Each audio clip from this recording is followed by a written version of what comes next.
Ayo gapai suksesmu cukup hanya dengan modal duit 100.000 saja. Assalamualaikum warahmatullahi wabarakatuh. Bismillahirrahmanirrahim. Alhamdulillahirabbil alamin. Wassalatu wassalamu ala asrafil anbiya'i wal mursalin wa ala alihi wa sahbihi wa man ihtada bihadyihi ila yaumiddin, amma ba'd. Jamaah Al-Fatih Channel yang dirahmati oleh Allah, mari kita awali pertemuan ini dengan mengucapkan puja dan puji kepada Allah Subhanahu wa Ta'ala yang telah melimpahkan rahmat, nikmat, dan karunia-Nya kepada kita, sehingga kita dapat berjumpa kembali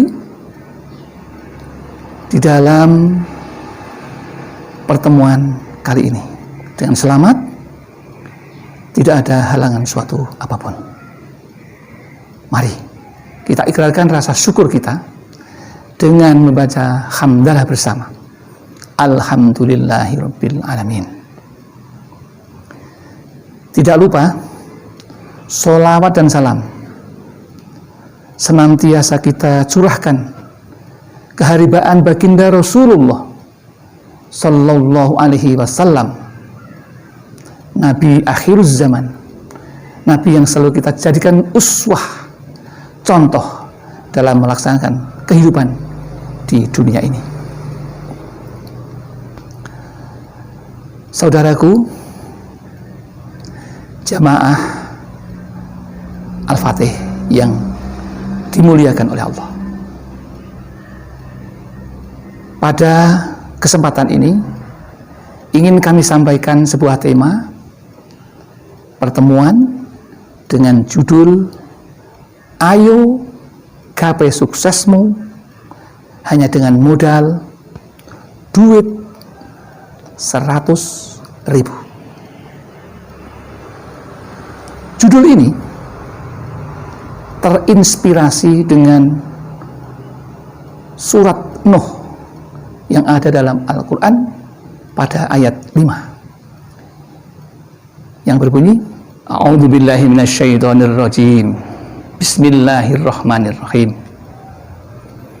Qala rabbi inni ta'autu qaumi lailang wa nahara. Qala, Nabi Nuh berkata, ini sesungguhnya aku da'autu qaumi, telah menyeru kepada kaumku, lailang wa nahara, di saat malam dan pagi hari. Di ayat selanjutnya disampaikan, semakin Nabi Nuh menyeru kepada mereka, mereka semakin justru menutup telinga dengan jarinya, anak jarinya, dan menutup mukanya dengan bajunya, sehingga bajunya tidak kelihatan, justru yang kelihatan adalah pusarnya. Tapi kalau jamaah Al-Fatih Channel yang berlaku seperti itu, maka Anda yang rugi, saya yang untung, karena melihat sesuatu yang indah tapi tidak diridhai oleh Allah. Tapi saya yakin dan percaya bahwa saudaraku jamaah Al-Fatih Channel adalah orang-orang yang baik, orang-orang yang beriman dan bertakwa kepada Tuhan Yang Maha Esa. Kembali kepada judul, ayo gapai suksesmu hanya dengan modal duit 100.000.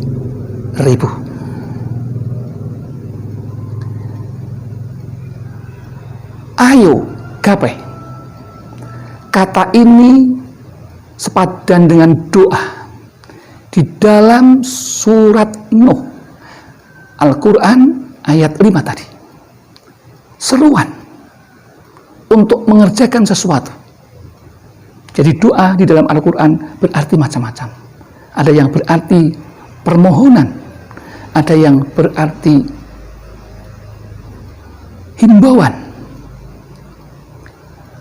ada juga yang berarti an-nida, panggilan, an-nidaul hasanah, panggilan kebaikan.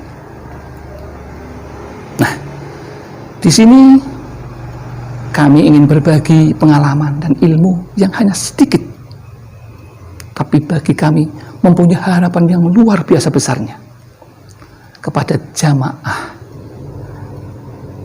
Al-Fatih Channel. Apa manfaat dan kiat-kiat yang bisa kita ambil dari materi yang akan kami sampaikan pada kali ini? Ayo gapai, ini semacam doa, ajakan, motivasi kebaikan. Gapai suksesmu, mencapai sukses, mencapai keberhasilan. Tetapi kata sukses itu adalah kata yang tidak bisa mandiri, maka butuh pendamping yang setia untuk menemaninya. Dan kata sukses itu selalu ingin berdampingan dengan mesra kepada sahabatnya yang bernama sukses tentang pekerjaan, sukses jabatan, sukses kepemimpinan. Itu. Maka saudaraku jamaah Al-Fatih Channel, jangan sampai kalah membina kemesraan di dalam sebuah keluarga, daripada tadi hanya kata sukses saja bisa bermesraan dengan kata yang lain. Itu juga salah satu kunci untuk menjadi keluarga yang sakinah. Kita lanjutkan lagi pembahasannya. Apa itu duit?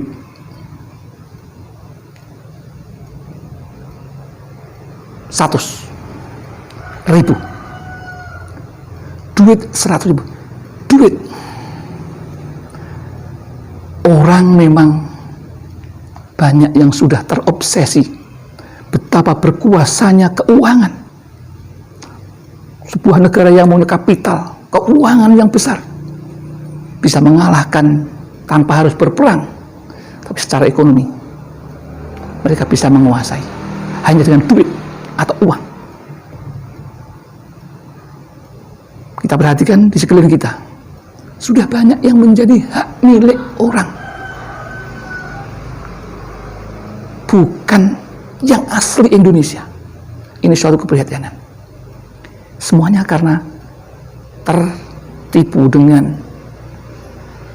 daya setan dengan uang.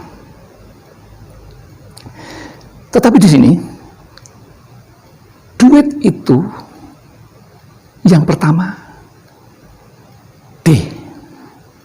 doa.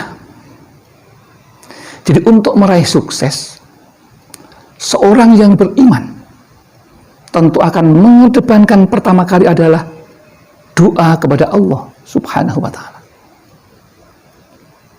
Mengapa demikian? Karena sejak Nabi Adam, Nabi Sis, Nabi yang lain, sampai dengan Nabi Isa, sampai dengan Nabi Muhammad, semuanya kesuksesan itu berawal dari sebuah doa yang dipanjatkan kepada Allah Subhanahu wa ta'ala. Apalagi kita yang Nabi aja begitu membutuhkan doa untuk bisa terhubung dengan Allah. Maka kami mengajak, dan sudah barang tentu kita yakini bahwa ad-du'a'u silahul mu'minin. Ad-du'a'u utawi dungo atau doa. Yang namanya doa itu senjata orang mukmin. Ad-du'a'u mukhul ibadah. Yang namanya doa itu juga sumsum, inti sarinya beribadah. Itu doa. Maka di sini ad-du'a'u bisa berarti juga ad-du'a'u raddul balai. Yang namanya doa itu bisa menolak bahaya, menolak ketidaksuksesan, menolak hal-hal yang menjadi hambatan untuk menjadi sukses. Maka kita butuh berdoa.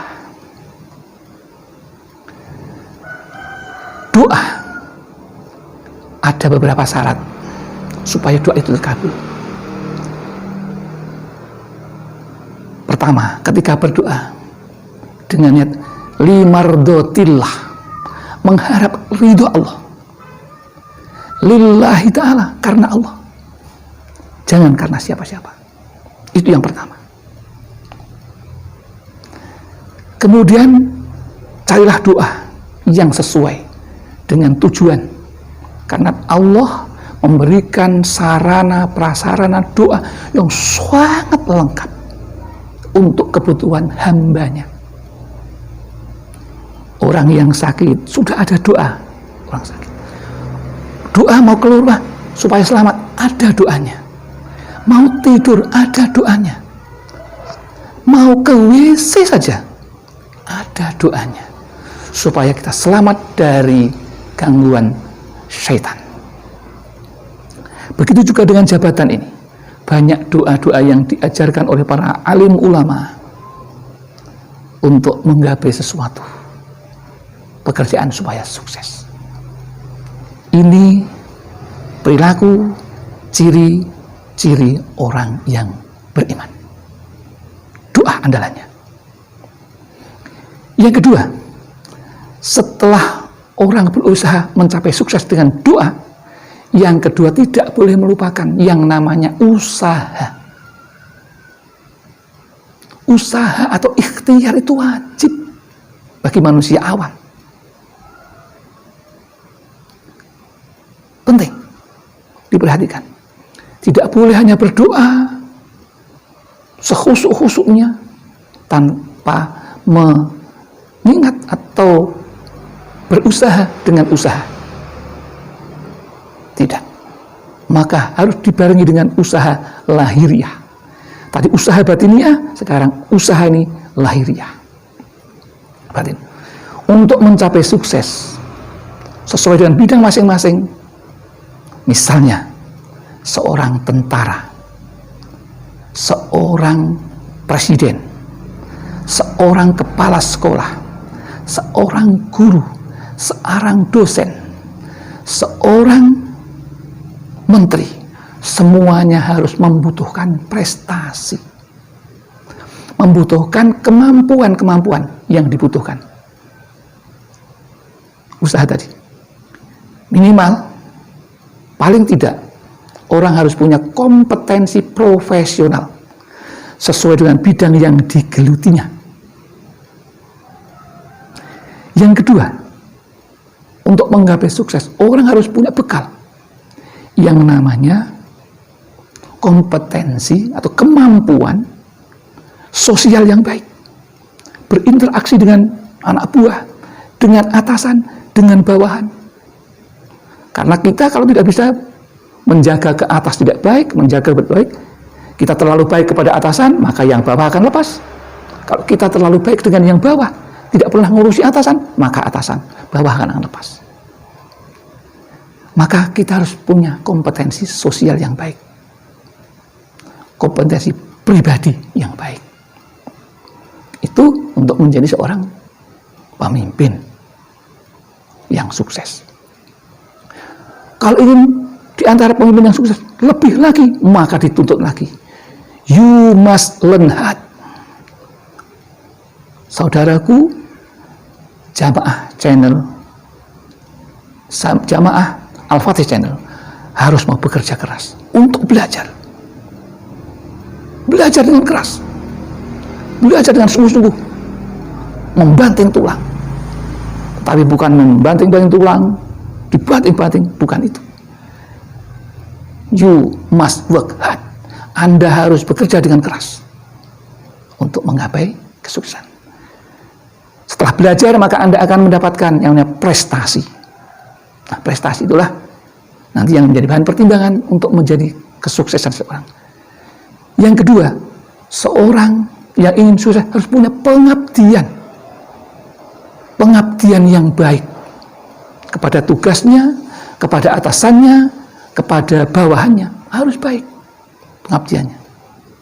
Karena pimpinan pada hakikatnya adalah hamba atau pembantu melayani para anak buah itu, bukan dibalik. PD yang ketiga, PD harus prestasi, dedikasi, harus punya loyalitas yang baik, loyal kepada pimpinan, loyal kepada atasan, loyal kepada pekerjaan, loyal kepada bawahan. Jadi semuanya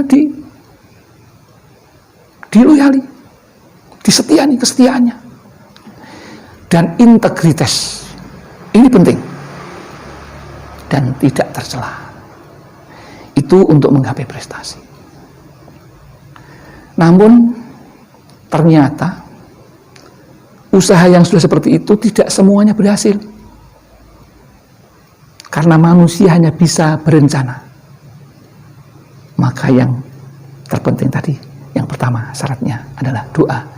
Usaha sudah dengan cara berbagai macam tadi, langkah-langkah yang sudah ditempuh, insya Allah akan sukses. Kemudian setelah berdoa, sudah usaha, maka harus didasari kedua-duanya itu dengan rasa ikhlas. Karena ikhlas itu al-ikhlasu mukhul ibadah. Yang namanya ikhlas itu intisarinya juga orang beribadah. Kedua-dua doa dan usaha akan menjadi ibadah kalau dilambari dengan ikhlas. Ikhlas itu orang mengatakan al-ikhlasu bi ghairi sukhtin. Yang namanya ikhlas itu kelawan tanpa grundel, tidak diiringi dengan rasa ngedumel, muring. Tidak bisa mengatakan aku ini ikhlas loh, saya itu ikhlas, tapi mulutnya masih ngedumel dan sebagainya. Itu namanya ikhlas. Jadi kalau ikhlas bisukhtin, ikhlas dengan grundel atau dengan menggerutu, itu namanya belum ikhlas. Penting ini untuk landasan supaya orang bekerja dengan tenang, orang bekerja dengan nyaman, orang bekerja dengan damai, ketika di dalam hatinya tersimpan dasar-dasar keikhlasan yang terlatih dengan baik. Nah, 3 syarat yang sudah kita capai. Kemudian setelah ketiga-tiganya dilaksanakan, maka kita harus bertawakal kepada Allah. Serahkan apa-apa yang tidak mampu kita lakukan. Karena dalam menjalankan tugas sebagai anak buah atau itu sebagai pimpinan, semuanya ada ATHG, ada ancamannya, ada gangguannya, ada hambatannya. Ancaman, tantangan, hambatan, gangguan. Itu semuanya akan mengganggu kesuksesan semuanya. Semua harus diatasi dengan semuanya ikhlas. Karena orang ikhlas akan menjadi berjiwa besar. Temannya baik. Kalau ikhlas berteman dengan jiwa besar. Nah, maka ini juga menjadi prasyarat untuk menjadi seorang yang sukses di bidang masing-masing. Kemudian, duit sudah selesai ya. Duitnya sudah kita pegang. Nah, sekarang 100. 100 itu kalau orang Jawa menyebutnya bukan 100, tapi 100.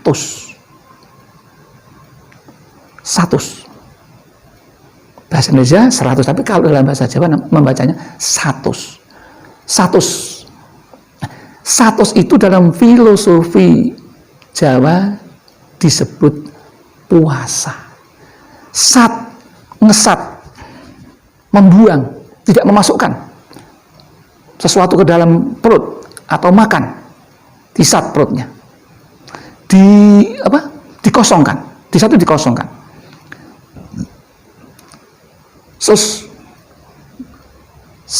Ngesat usus, berarti ususnya disat, tidak dimasuki makan, alias puasa.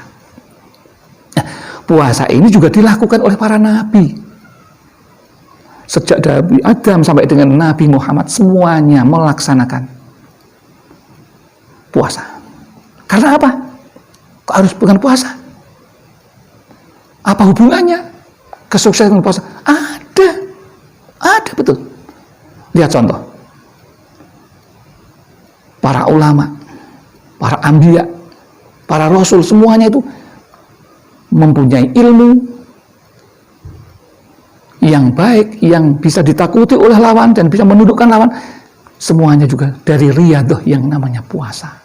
Kecuali memang ada riyadah atau ibadah mahdoh seperti puasa Ramadan, puasa yang lainnya yang sunnah, Senin Kamis, Daud, dan sebagainya. Ini semua puasa. Orang harus lakukan puasa untuk bisa sukses. Karena satu, memang itu perintah Allah, puasa. Mengapa kok perintahnya? Kalau orang yang berpuasa itu sudah dijamin oleh Allah, doanya akan dikabulkan. Salah satu doa yang dikabulkan itu adalah orang yang ketika berpuasa. Itu satu. Kenapa harus puasa? Atau ngesat usus. Yang kedua, dengan puasa itu kata Nabi, summu tasihu, berpuasalah kamu supaya kamu sehat. Nah, ini sering dilupakan. Di Amerika telah diteliti, tikus yang berpuasa dengan tikus yang tidak berpuasa. Jadi ada satu tikus disuruh puasa, yang satu diberi makan terus. Ternyata usianya lebih panjang yang berpuasa. Karena ada masa istirahat. Organ-organ kita itu juga perlu istirahat. Jadi logis. Agama itu tidak, tapi juga ada yang logis. Kemudian, dengan seperti itu, summu tasihu. Orang ingin sehat, maka berpuasalah. Orang mau operasi, harus puasa. Supaya ketika dioperasi, sehat.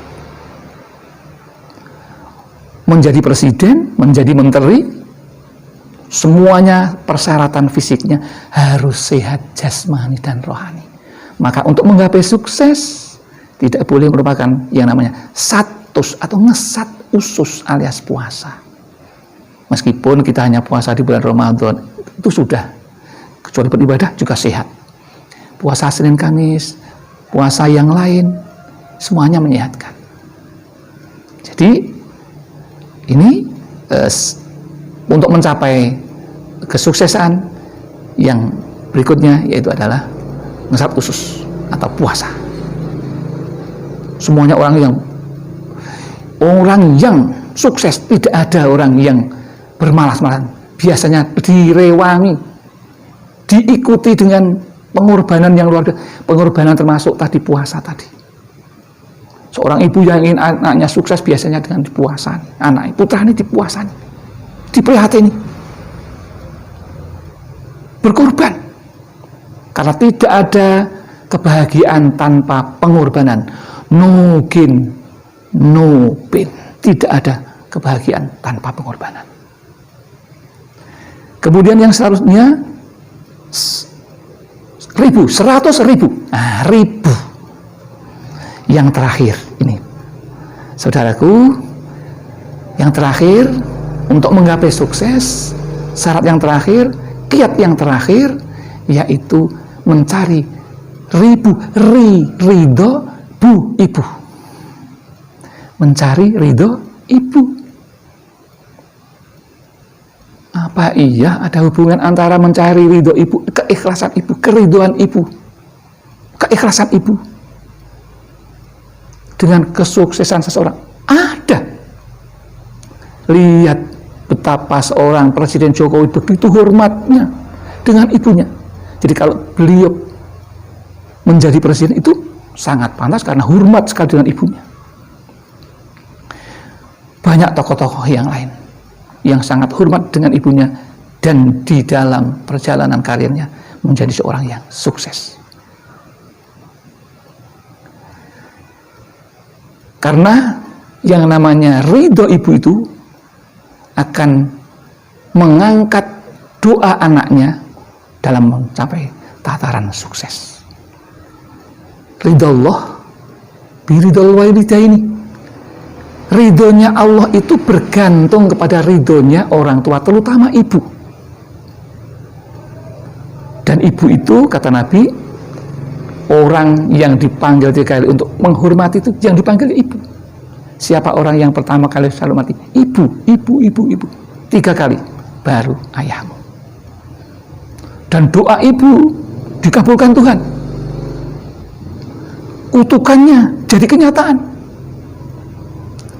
Doa ibumu dikabulkan Tuhan, dan kutukannya jadi kenyataan. Itu nyanyian Oma Irama, tapi itu tuntunan. Ada baiknya selaras dengan tuntunan Rasulullah. Jadi kalau kita mempunyai pimpinan, maka kita harus lebih sayang kepada ibu kita. Kalau kita punya kekasih, kita harus lebih sayang kepada ibu kita. Betul kata Oma Irama. Bila kau sayang pada rajamu, lebih sayanglah pada ibumu. Bila kau sayang pada kekasih, lebih sayanglah pada ibumu. Bila kau sayang pada presidenmu, lebih sayanglah pada ibumu. Bila kau sayang pada gubernurmu, lebih sayanglah pada ibumu. Bila kau sayang pada bupatimu, lebih sayanglah pada ibumu. Bila kau sayang pada camatmu, lebih sayanglah pada ibumu. Kalau kau sayang pada pimpinanmu, lebih sayanglah pada ibumu. Bila kau sayang pada lurahmu, lebih sayanglah pada ibumu. Kenapa? Karena semua yang disebutkan tadi itu hanya sementara, fasional, periodisasi saja. Tetapi kalau dengan ibu, dengan para ulama, dengan para kiai, kita ada hubungan langsung dengan Tuhan. Dengan orang tua ada hubungan darah, ada hubungan nasab. Kalau dengan para kiai, para ulama, kita ada hubungan vertikal kepada Allah. Karena para kiai, para ulama itu adalah warasatul anbiya, yang mewariskan ilmu-ilmu kenabian, ilmu-ilmu tauhid kepada kita. Harus lebih sayang kepada orang tua ibu, kedua orang tua, terutama ibu, dan juga para ulama yang telah memberikan ilmu tentang hidup dan kehidupan, sehingga kita tahu mana yang hak, mana yang batil. Demikian yang dapat kami sampaikan. Itulah salah satu tip kiat untuk menjadi sukses. Kita ulang, yang pertama, kita lakukan doa dengan khusyuk, dengan baik, sesuai dengan aturan berdoa. Yang kedua, usaha yang sungguh-sungguh. Yang ketiga, harus dilandasi dengan keikhlasan yang baik. Yang keempat adalah dengan tawakal. Kalau kita sudah berdoa, usaha, sudah ikhlas, serahkan kepada Allah. Dan yang kelima adalah puasa. Sertailah semua kegiatan untuk menggapai sukses harus dengan puasa. Dan yang terakhir adalah mencari ridho ibu. Karena ibu itu yang melahirkan kita, dan doa ibu sangat manjur, sangat mustajab, sangat bisa segera diterima oleh Allah. Doa kita kalau kita mendapatkan ridho dari orang tua, terutama ibu. Maka jangan lupa, jangan sia-siakan orang tua kita, hormati orang tua kita. Meskipun sudah meninggal, tetap harus kita doakan, ya, supaya kita tetap mendapatkan ridho meskipun orang tua kita sudah tidak berada di hadapan kita. Demikian yang dapat kami sampaikan. Mudah-mudahan ini ada manfaatnya bagi kita bersama dalam merangka menggapai cita-cita sesuai dengan kedudukan dan status kita masing-masing, jabatan kita masing-masing, supaya semuanya menjadi sukses. Allahumma amin. Mohon maaf kalau ada kesalahan. Kalau ada benarnya, semua datang dari Allah. Kalau ada kesalahan, mohon diampuni oleh Allah. Saya akhiri, billahi taufiq wal hidayah wal inayah wal barakah. Wassalamualaikum warahmatullahi wabarakatuh.